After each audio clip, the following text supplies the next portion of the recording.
स्नेहजोत संस्था के विश्वस्त तो मैं आज हूँ, लेकिन मैं स्नेहजोत संस्था और उसके जो कार्यकर्ता है, सुधाताई है और हमारे जो प्रेरणा स्थान है दादा पटवर्धन, जो अब इस दुनिया में नहीं है लेकिन हमारे उनकी ऊर्जा और उनकी शक्ति हमारे साथ हमेशा होती है। तो उनका और सुधाताई का बहुत बड़ा योगदान रहा है मेरे पूरे डेवलपमेंट में। मैं खुद एक विकलांग हूँ, मुझे पोलियो है पैर को और मैं जब चौथी कक्षा में था 10 साल का, तब से मैं इन 2 व्यक्तियों से जुड़ा हुआ हूँ। तो मुझे ये समझ में आया मेरे पूरे इस जर्नी में मेरी जो भी डेवलपमेंट हुई है, एजुकेशनल है, सोशल है, कल्चरल है, पर्सनालिटी है, इस डेवलपमेंट में सुधाताई और दादाजी का बहुत बड़ा योगदान है। उनका बहुत बड़ी प्रेरणा है और उन्होंने मेरे एजुकेशन में जो भी सपोर्ट किया है, अलग-अलग डोनर्स के माध्यमों से मेरी एजुकेशनल फीस को सपोर्ट करना, मुझे अलग-अलग कल्चरल प्लेटफ़ॉर्म्स में अपॉर्च्युनिटी देना। तो ये समझ में आ गया था कि किसी भी विकलांग व्यक्ति को अगर आगे बढ़ना है, तो एक सपोर्ट सिस्टम होना बड़ा ज़रूरी है। और बहुत बार हम देखते हैं कि विकलांग व्यक्तियों का पुनर्वसन एक ही माध्यम से नहीं हो सकता, कि जैसे कैलिपर दे दिए, क्रचेस दे दिए, ट्राइसिकल दे दिए, तो वो नहीं होगा। हर व्यक्ति की ज़रूरत अलग है, क्यों? क्योंकि हर व्यक्ति की डिसेबिलिटी अलग है। तो डिसेबिलिटी के हिसाब से उसकी जो पुनर्वसन प्रक्रिया है, वो भी अलग-अलग होगी। तो किसी को पहले तो काउंसलिंग की ज़रूरत पड़ती होगी, किसी के पेरेंट्स को काउंसलिंग की ज़रूरत पड़ती होगी, किसी को मेडिकल हेल्प की ज़रूरत पड़ती होगी, किसी को एजुकेशनल हेल्प की ज़रूरत पड़ती होगी। तो ऐसे अलग-अलग स्तरों पर उसका आइडेंटिफिकेशन होना बड़ा ज़रूरी है। तो हमने सोचा कि क्यों ना स्नेहजोत के माध्यम से एक ऐसी प्रणाली हम निर्माण करें, कि जो पहले एक आइडेंटिफ़ाई करे कि इस व्यक्ति की एग्ज़ैक्ट नीड क्या है और फिर उस नीड के हिसाब से उसकी रिहैबिलिटेशन प्रोसेस डिज़ाइन करें। और फिर उस रिहैब प्रोसेस से हम एक व्यक्ति को इतना सक्षम करें कि उसको बार-बार किसी के सामने भी अपनी ज़रूरतों के लिए हाथ ना फैलाना पड़े। तो हमारा विज़न एकदम क्लियर है कि समाज में जो भी दिव्यांग व्यक्ति हमारे संपर्क में आते हैं, उनको इतना सक्षम करना कि वो सेल्फ सपोर्ट सिस्टम अपनी खुद की डेवलप कर सके और सेल्फ एस्टीम लाइफ जी सके। हमारा मराठी में स्लोगन है, स्वावलंबनातून स्वाभिमानाकडे। तो पहले तो जब आदमी सेल्फ सफिशिएंट होता है, तब वो सेल्फ प्राइड के टुवर्ड्स उसका जर्नी आता है। तो ये जर्नी है ना, ये हमारा विजन और मिशन दोनों है।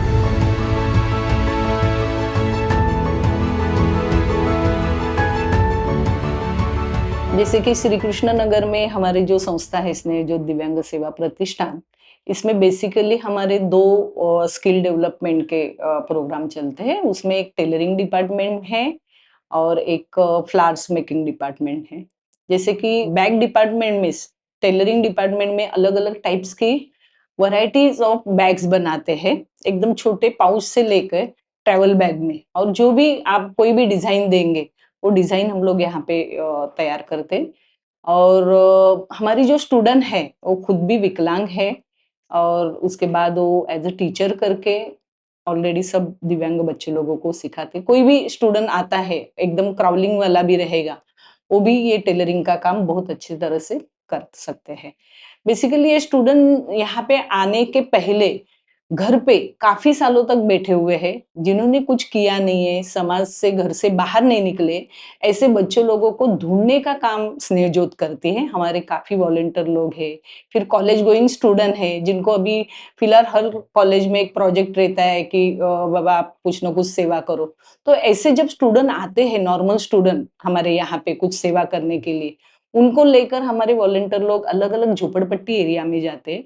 डोर टू डोर अगर वहाँ पे कोई डिसेबल स्टूडेंट है, उनके पेरेंट के साथ बात करते हैं, वो स्टूडेंट के साथ बात करते हैं और काफ़ी मेहनत करने के बाद वो स्टूडेंट को बाहर निकालते हैं और निकाल के यहाँ पे जब लेके आते हैं हमारे सेंटर पे, तो ये 2 स्किल डेवलपमेंट के जो प्रोग्राम हम रन कर रहे हैं, उनको बताते हैं और उनको फिर धीरे-धीरे उनको सिखाते हैं।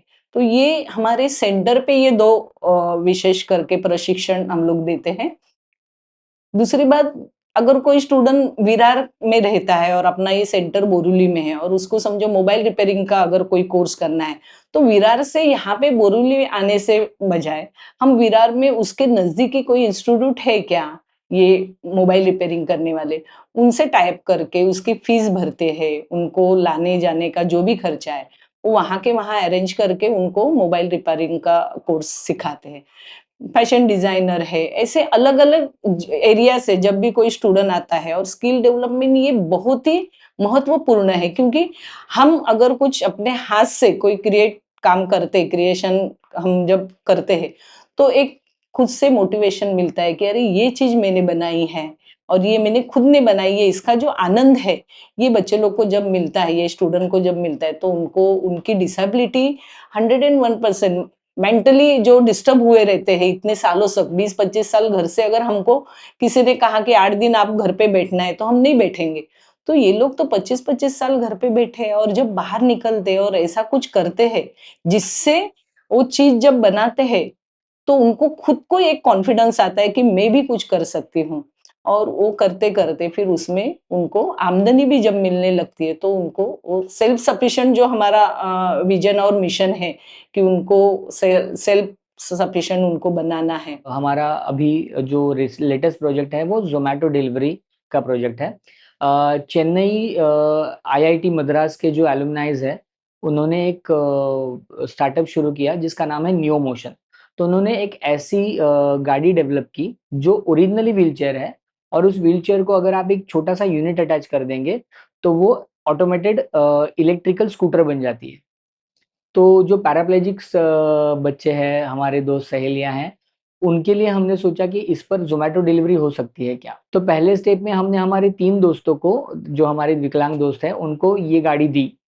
तो इस गाड़ी की कॉस्ट है तकरीबन 1,15,000 से 20,000 के बीच में। तो हमने कुछ स्पॉन्सर्स ढूँढे, नियो मोशन ने हमें कुछ स्पॉन्सर्स अवेलेबल करके दिए। तो 3 लोगों को हमने ये गाड़ी दी और हमने सोचा कि देखते हैं कि ये कैसे वर्क होता है। And within next 3 months they started earning 22 to 25,000। तो मुंबई में इस प्रोजेक्ट को बड़े पैमाने पर इनिशिएट करने वाली संस्था थी स्नेहजोत, और अभी मुंबई में स्नेहजोत के माध्यम से तकरीबन more than 35 people are doing Zomato delivery services on this Neo Motion का व्हीकल। हर 3 दिसंबर को जो जागतिक विकलांग दिन होता है, उसके आजू बाजू में जो भी संडे होता है, उस संडे को हम एक बहुत बड़ा मुंबई लेवल का स्पोर्ट्स फेस्टिवल करते हैं। मुंबई में हमारे जितने भी दोस्त और सहेलियां हैं विकलांग, वो सब उस दिन वहां पर आते हैं, और हम सुबह से शाम तक जो ग्राउंड स्पोर्ट्स है वो खेलते हैं। उसमें हार जीत तो होती ही है, क्योंकि विनर्स विनर्स होते हैं, थोड़ा सा कंपटीशन होता है तो मजा भी आता है। लेकिन उसके परे, हार जीत के परे, जो एक दिन हम मिलके जो खेलते हैं ना, और जो मजे करते हैं, जो चिल्लाते हैं, जो शोर करते हैं ना, इतना मजा आता है। क्योंकि वैसे स्पोर्ट्स जो मैदानी खेल है, वो कभी विकलांगों के लिए बहुत ज्यादा फेवरेबल नहीं हुआ होता है, और बहुत लोगों ने वो खेल खेले भी नहीं है। तो उस दिन क्या होता है कि हम सब मिलके साथ में शोर गल्ला करके एकदम से वो मजे करते हैं, वो सब खेल खेलते हैं, और फिर शाम को उसका प्राइज डिस्ट्रीब्यूशन सेरेमनी होता है। और उसमें हम एक स्पेशल चीज करते हैं कि हम दो ऐसे व्यक्ति जिन्होंने पैरा स्पोर्ट्स में नेशनल या इंटरनेशनल लेवल पर उनकी जाने की चाह है, उन वो खेल रहे हैं, लेकिन चाहत है और काबिलियत है कि वो नेशनल लेवल पर जा सकते हैं, ऐसे एक महिला और पुरुष को हम स्नेहजोत शक्तिशाली व्यक्तिमत्व पुरस्कार से सम्मानित करते हैं। उसमें कैश प्राइज भी होता है, ट्रॉफी भी होता है, सम्मान चिन्ह भी होता है, क्योंकि हम जानते हैं कि एक विकलांग व्यक्ति को पैरा स्पोर्ट्स में जाने के लिए क्या दिक्कतें आती है। तो हम वो मोटिवेशन भी होता है उनके लिए, और उनका जो भी स्पीच रहता है, उनका जो अनुभव कथन रहता है, उससे हमारे जो बाकी लोग हैं वो भी बहुत ज्यादा इंस्पायर्ड होते हैं।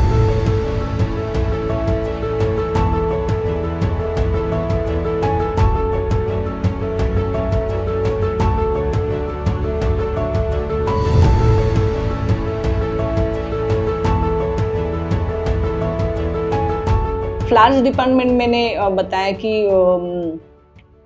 कोई भी क्रिएटिव काम करते समय अगर हम काम करते हैं, तो हमारी हमारा जो दुख रहता है, हमारी जो दर्द होता है, तो हम भूल जाते हैं।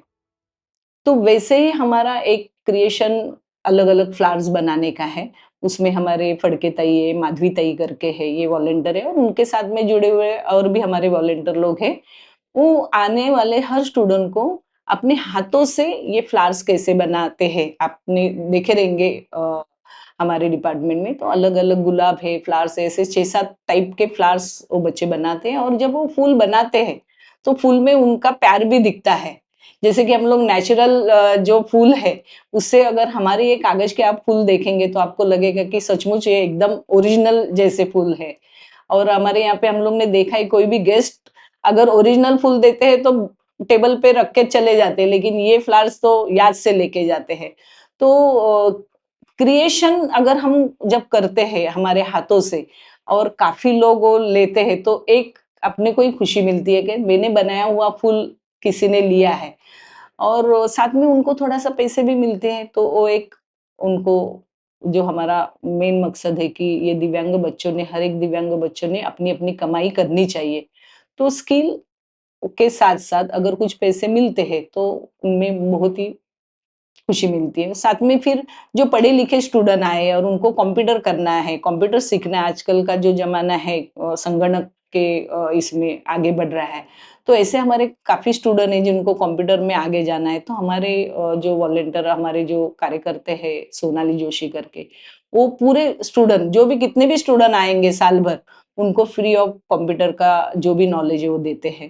तो इस प्रकार से अलग-अलग स्किल में जिनको जो सीखना है, किसी को गाड़ी चलाने को सीखना है, मोटर ट्रेनिंग स्कूल को जाना है, तो वो भी ट्रेनिंग हम लोग देते हैं। हमारे यहाँ पे नहीं तो उनके घर के आजू-बाजू में जो भी ट्रेनिंग स्कूल है, उसकी फीस भरते हैं और उसको जो भी दिक्कत है, वो यहाँ पे फुल-फ्लेज करते हैं हम लोग। हमारे यहाँ पे जब कोई भी स्टूडेंट आता है तो पहले जैसे कि गवर्नमेंट को जो यूडीआईडी लगता है, जैसे गवर्नमेंट बोलते हैं आधार कार्ड है क्या?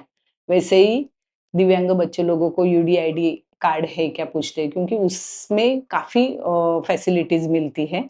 तो हम लोग तो आए हुए हर एक स्टूडेंट को पहले यूडीआईडी कार्ड उनका जो ओळख पत्र बोलते हैं, वो पूछते हैं। अगर वो नहीं है, तो उनको यूडीआईडी के लिए जो-जो कागज़ पत्रों की ज़रूरी है, उनके साथ में जाना है। कभी-कभी पेरेंट्स जा नहीं सकते, पढ़े-लिखे नहीं हैं। ये बच्चे पढ़े-लिखे नहीं रहते और गवर्नमेंट के हॉस्पिटल में जाना मतलब आज के इसमें इतनी दिक्कत और इतनी परेशानी होती है, तो इनके साथ में भी जाना पड़ता है। उसके साथ में यूडीआईडी कार्ड होने के बाद में फिर गवर्नमेंट स्कीम है, पेंशन योजना, संजय गांधी निराधार जैसे योजना होती है, वैसे संजय गांधी पेंशन योजना फॉर फिज़िकली चैलेंज्ड बच्चे लोगों के लिए। तो इनके भी काफ़ी पेपर वर्क होते हैं गवर्नमेंट के।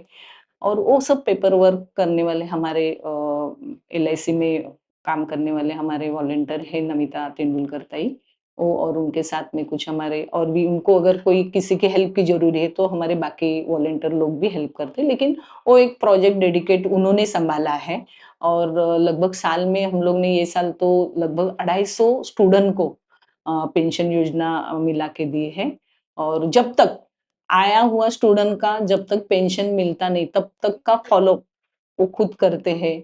अगर कोई स्टूडेंट जा नहीं सकता है तो उनके साथ में जाना है और हर मंथ उनको ₹2500 गवर्नमेंट देती है। वो ₹2500 वो स्टूडेंट को जब तक मिलता नहीं है, बैंक में जमा नहीं होता है तब तक फ़ॉलो चालू रहता है। तो ऐसे ये साल भर लगभग 250 स्टूडेंट का पेंशन योजना का काम हो गया है। यूडीआईडी से दूसरा एक फ़ायदा है कि ये बस कंसेशन मिलता है, बस पास मिलता है जिससे उनको फ्री में बॉम्बे में कहीं भी वो लोग घूमने को जा सकते हैं, आ सकते हैं, जा सकते हैं। तो वो एक फैसिलिटी उनको यूडीआईडी से मिलती है। फिर बीएसटी में भी उनको फैसिलिटी मिलती है, रेलवे कंसेशन मिलता है और जो भी ये बीएमसी के जो स्कीम है, काफ़ी अभी गवर्नमेंट तो दिव्यांग के ऊपर ज़्यादा ध्यान देने लगे हैं और काम भी काफ़ी मतलब जब मैंने स्टार्ट किया था 40 साल पहले तो कुछ भी सुविधा नहीं थी। स्कूल में भी कोई भी दिव्यांग को लेते नहीं थे। इसीलिए उस समय के जो स्टूडेंट हैं वो बिना पढ़े-लिखे हैं।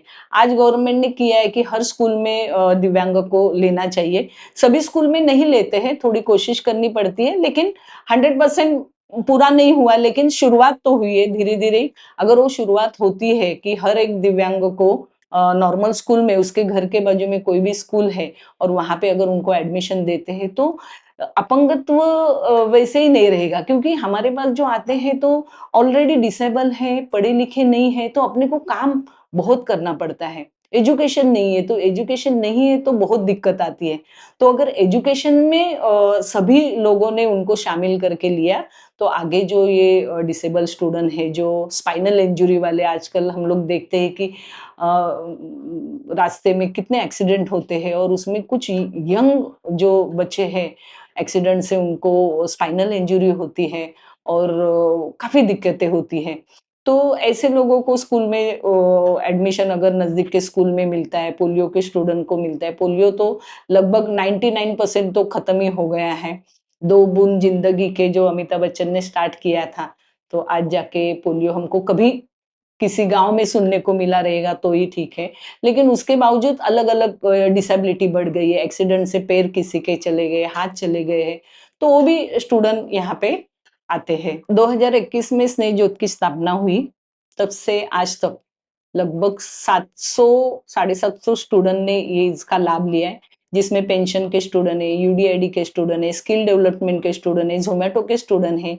कुछ उनके टेलीफ़ोन बूथ्स थे, जो आज टेलीफ़ोन बूथ बंद हुए हैं, तो वहाँ पे उनको रोज़गार हम लोग ने स्टार्ट करके दिया है। जैसे कि जूस सेंटर है, घरघंटी है, उनको पानी पूरी सेंटर है, ऐसे अलग-अलग उनके जहाँ पे बूथ है, वहाँ पे जाके हम लोग ने सर्वे करके बाबा ये यहाँ पे ये बिज़नेस अच्छे से चल सकता है। उसकी स्टडी करके उनको बिज़नेस हम लोग ने स्टार्ट करके दिया। हमारा मेन मकसद यही है कि कोई भी दिव्यांग यहाँ पे आता है, तो वो उसने कुछ ना कुछ अपनी खुद की रोज़ी-रोटी कमाना चाहिए। खुद का पेट उसने खुद ने भरना चाहिए और उसके लिए जो-जो ज़रूरी है, जो-जो उनकी डिसेबिलिटी है, उस डिसेबिलिटी के ऊपर उसका अभ्यास होता है। जैसे कि हम स्कूल में जाते हैं कि 5वीं के स्टूडेंट है तो सेम स्टडी हम लोग सिखाते हैं, तो यहाँ पे ऐसा नहीं होता है। यहाँ पे आया हुआ क्राउलिंग स्टूडेंट है तो उसको क्या सिखाना है, उसको क्या देने की ज़रूरी है, वो सभी का अभ्यास हम लोग सभी लोग करते हैं और उस प्रकार से उसको समाज में और उसके खुद के पैर के ऊपर खड़ा करने की कोशिश हम लोग सभी लोग मिलके करते हैं और ये सब समाज के आप जैसे हमारे जैसे जो लोग हैं उनके मदद से ये सब सेंटर चालू है। वॉलंटियर लोगों से ये सेंटर चालू है।